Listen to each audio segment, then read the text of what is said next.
నా కొద్ది నేను చూస్తాను, వాటిని డిలీట్ చేస్తాను, వాళ్ళకి మళ్ళీ నా రీల్స్ పోకోకుండా బ్లాక్ చేసేస్తాను అంతే.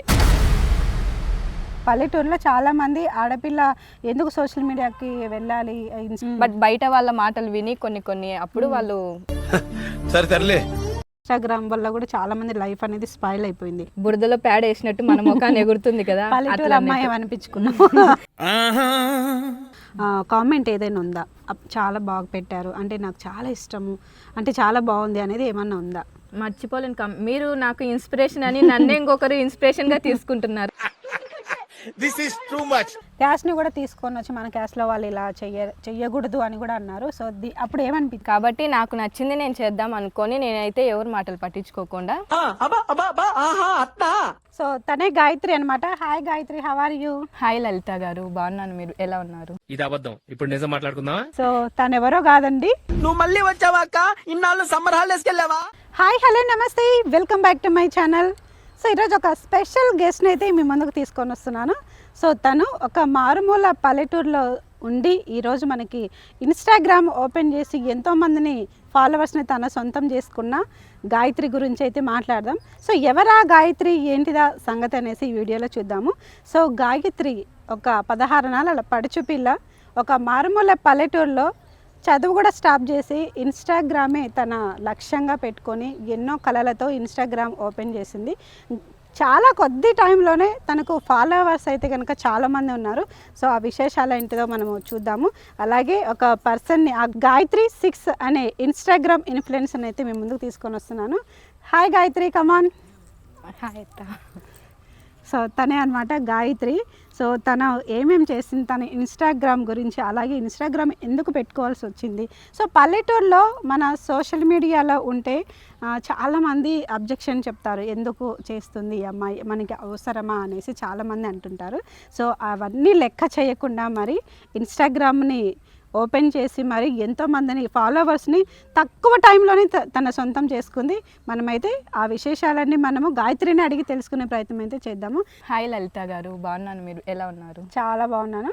సో తనే అనమాట ఒక మారుమూల పల్లెటూరులో ఇన్స్టాగ్రామ్ పేజ్ని ఓపెన్ చేసి మరి తన ఫాలోవర్స్ని రోజు రోజుకి పెంచుకుంటూ పోతుంది. సో తన డ్యాన్స్తో అందరికీ మైమరిపించిపోతుంది. సో డ్యాన్స్ కూడా తను ఎవరు ట్రైనింగ్ ఇవ్వలేదు, ఎక్కడ చూసి నేర్చుకోలేదు. సో బై బర్తే తనకు డ్యాన్స్ అంటే చాలా ఇష్టం. సోషల్ మీడియాలో ఒక ఇన్ఫ్లుయెన్సర్గా తన స్థాయిని అయితే నిలబెట్టుకుంది. సో గాయత్రి, ఎలా ఉంది లైఫ్? చాలా బాగుంది. ఓకే. సో ఎందుకు నీకు ఇన్స్టాగ్రామ్ ఓపెన్ చేయాలనిపించింది? ఎందుకంటే పల్లెటూరులో చాలామంది ఆడపిల్ల ఎందుకు సోషల్ మీడియాకి వెళ్ళాలి, ఇన్స్టాగ్రామ్ ఇవన్నీ మనకు అవసరమని చాలామంది అంటుంటారు.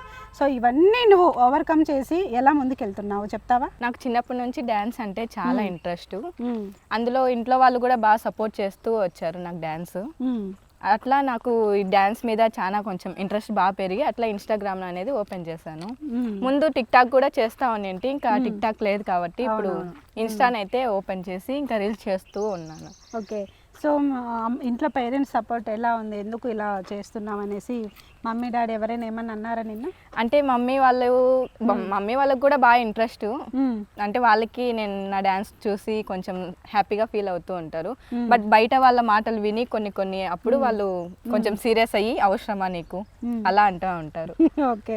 తర్వాత అప్పుడు నువ్వేం ఆన్సర్ ఇచ్చావు వాళ్ళకి? అంటే ఇంకా నాకు ఇష్టమైంది నేను చేస్తాను, ఒకరితో నేను పట్టించుకోను అని అంటూ ఉంటాను. అప్పుడు సపోర్ట్ చేశారా? సపోర్ట్ చేస్తూ ఉంటాను. సో మమ్మీ డాడీ వీళ్ళిద్దరిలో ఎవరు నీకు ఎక్కువ సపోర్ట్ చేస్తారు? మమ్మీ చేస్తుందా? సో మమ్మీ కూడా అప్పుడప్పుడు ఇన్స్టాలో, డాడీ కూడా చేస్తారు కానీ కొంచెం తక్కువ, మమ్మీ ఎక్కువ. ఓకే.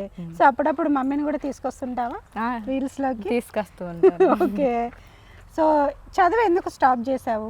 ఎంతవరకు చదువుకున్నావు నువ్వు అసలు? ఇంటర్ కంప్లీట్ చేశాను. ఓకే.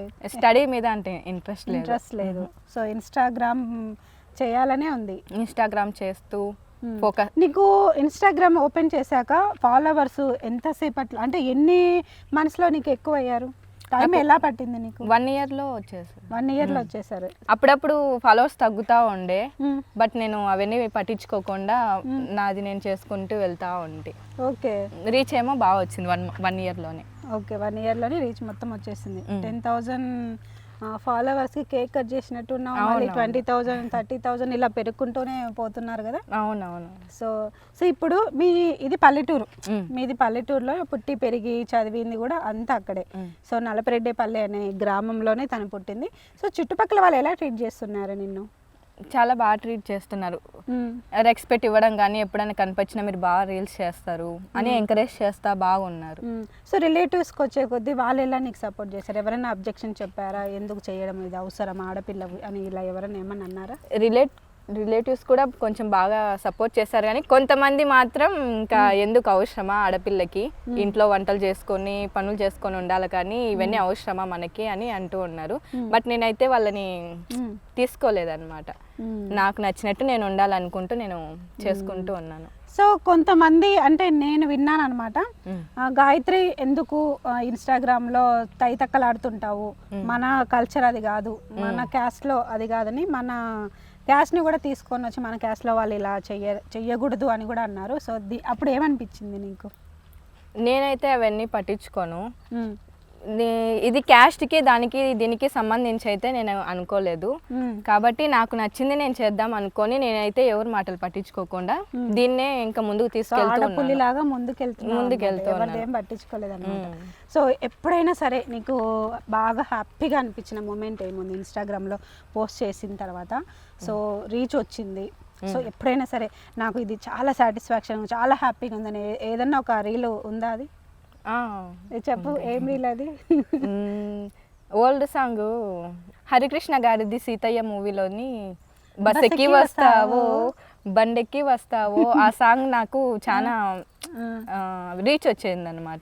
ఆ వీడియో వల్ల కొంచెం వైరల్ అయ్యాను, ఫాలోవర్స్ అందు వచ్చారు దానివల్ల. ఓకే, సో ఇప్పుడు సక్సెస్ స్టోరీ చెప్పావు. సో నీకు ఇది వరస్ట్గా ఉంది నాకొద్దు అని ఏదైనా ఒక రీల్ అనేది అనిపించిందా నీకు? బాగాలేదు అని నీకు సాటిస్ఫాక్షన్ లేకుండా? కొన్ని రీల్స్ ఉండే రీచ్ పోకొనేటన్ని నాకు ఇలానే ఉంటుంది. నాకు రీచ్ పోతా ఉంటే ఇంకా కొంచెం ఎంకరేజ్మెంట్గా అట్లా ఉంటుంది, రీచ్ పోనేటివి ఇంకా అట్లా అనిపిస్తుంది అయ్యో ఎందుకు ఊరికే అని. సో ఇప్పుడు ఇన్స్టాగ్రామ్ అంటేనే చాలా మంది కామెంట్స్ పెడుతుంటారు. సో ఇందులో నీకు బ్యాడ్ కామెంట్స్ వస్తుంటాయి, అలాగే ఇప్పుడు ఉన్న సమాజంలో కూడా సో కొంచెం వెకిలిగా కూడా మెసేజ్లు పెడుతుంటారు. సో వీటన్నిటి గురించి నువ్వేం ఆలోచిస్తావు? బ్యాడ్ కామెంట్స్ అంటే పెడతా ఉన్నారు, నా కొద్ది నేను చూస్తాను, వాటిని డిలీట్ చేస్తాను, వాళ్ళకి మళ్ళీ నా రీల్స్ పోకోకుండా బ్లాక్ చేసేస్తాను అంతే. ఓకే, అలా చేస్తావు అంతే. అంటే పర్సనల్ గా కూడా మెసేజ్ చేస్తుంటారు, వాళ్ళందరికీ నువ్వు రిప్లై ఇస్తుంటావా? నేను అసలు రిక్వెస్ట్ లాంటివి చూడను, ఎందుకంటే చాలా మంది పర్సనల్ గా ఇలా ఇన్స్టాగ్రామ్ వల్ల కూడా చాలా మంది లైఫ్ అనేది స్పాయిల్ అయిపోయింది. సో రిప్లై ఇవ్వడం వల్ల, కామెంట్స్ కి రిప్లై ఇవ్వడం వల్ల, అంటే బ్యాడ్ కామెంట్స్ కి. సో వీటన్నిటి గురించి అంటే నీ మైండ్ అనేది ఎలా ఆలోచిస్తుంది? నేనైతే మెయిన్ గా అయితే ఎవరికి అయితే రిప్లై ఇవ్వను, ఎందుకంటే రిప్లై ఇచ్చే కొద్దీ మనకే ఇదిగా ఉంటుంది. అంటే ఎట్లా అంటే బురదలో ప్యాడ్ వేసినట్టు మన ముఖాన్ని ఎగురుతుంది కదా, అందుకని చెప్పేసి నేను ఎవరికి రిప్లై ఇవ్వను. ఓకే, రిప్లై ఇవ్వను. ఒకవేళ బ్యాడ్ కామెంట్స్ అట్లా పెడితే మాత్రం వాళ్ళని బ్లాక్ చేసేసి ఇంకొకసారి నా వీడియోస్ పోకుండా చేసేసాను. ఓకే, సో ఇన్స్టాగ్రామ్లో ఇంతమంది ఫాలోవర్స్ ఉన్నారు, ఇన్ని మెసేజ్లు వస్తున్నాయి నీకు, ఎందుకంటే నీ పేజ్ని నేను కూడా ఫాలో చేస్తుంటాను, నేను కూడా చూస్తుంటాను. ఇందులో నీకు బాగా హ్యాపీగా టీయర్స్ వచ్చిన, అంటే హ్యాపీ టీయర్స్ వచ్చిన కామెంట్ ఏదైనా ఉందా? చాలా బాగా పెట్టారు, అంటే నాకు చాలా ఇష్టము, అంటే చాలా బాగుంది అనేది ఏమన్నా ఉందా? అంటే మర్చిపోలేని కామెంట్ ఏమన్నా?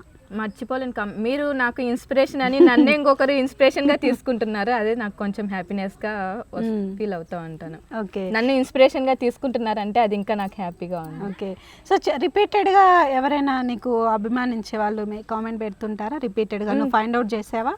చేస్తాం.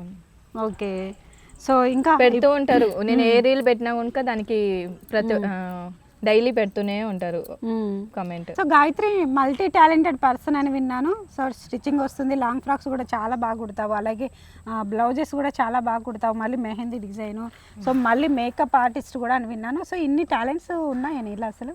అవును, చేస్తూ ఉంటాను. ఇంకా మమ్మీ కరోనా టైంలో ఖాళీగా ఎందుకు అని చెప్పేసి టైలరింగ్ నేర్పించేసింది అమ్మ. ఇంకా టైలరింగ్ చేస్తూ ఉంటే ఇంకా పిల్లలకి డ్యాన్స్ నేర్పిస్తా, కోలాటం నేర్పిస్తూ ఉన్నాను. అప్పుడప్పుడు అదే పిల్లలకి కోలాటం ఎక్కడన్నా విలేజ్ లో అందు ఫంక్షన్స్ పడినా కనుక ఈవెంట్స్ లాగా వెళ్తా ఉంటుంది. సో రీసెంట్ గా ఒక ఆల్బమ్ కూడా రిలీజ్ అయింది, ఒక సంక్రాంతికి సాంగ్ కూడా చేసావనేసి విన్నాను. అవును, చేసాం. అదే ఫస్ట్ టైం నా అదే first video, first cover song. Okay. So ఇంకా ఇంకా ఏమేమి చేస్తావు నువ్వు? వంట బాగా చేస్తావా? బాగా చేస్తాను. అవునా? ఒక మటన్, ఫిష్ తప్ప అన్ని వంటలు చేస్తాను. సో గాయత్రి కోలాటం కూడా వేస్తావు, కోలాటం టీచర్ కూడా అని విన్నా నేను. పిల్లలకి నేర్పించడం, వాళ్ళతో టెంపుల్స్ దగ్గర ఈవెంట్స్లో కానీ అలా వెళ్ళడం, మన కల్చర్ని ఎంకరేజ్మెంట్ చేయడం, సో ఇవన్నీ విన్నాను. దాని గురించి చెప్తావా?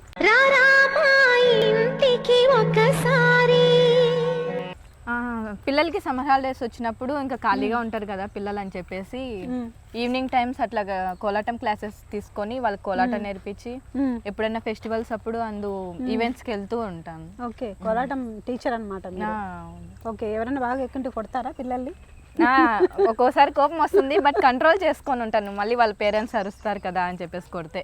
ఓకే, ఆయన పిల్లలు కదా పాపం, చేయాలి, నాకే రాదు. అవును, చిన్న పిల్లలు నా దగ్గర వచ్చేది. Okay okay.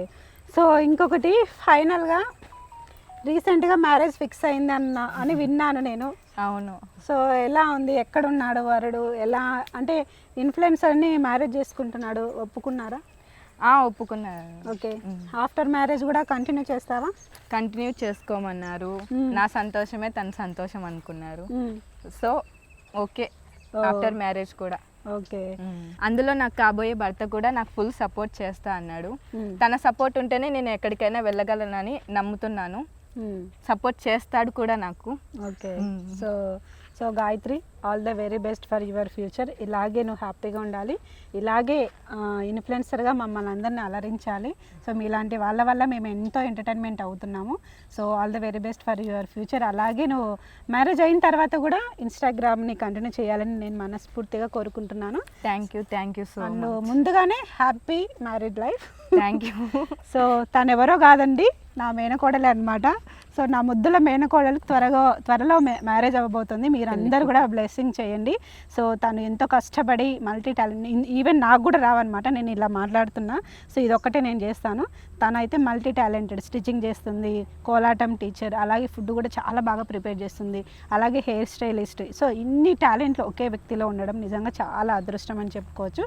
సో తను నా మేనకోడలుగా ఉండడం నిజంగా నాకు చాలా హ్యాపీగా అనిపిస్తుంది. సో ఇలాగే హ్యాపీగా ఉండు Gayatri. All the very best. Thank you so much అత్త. అలాగే నా ఛానల్ని సపోర్ట్ చేస్తూ ఉండండి. Bye bye.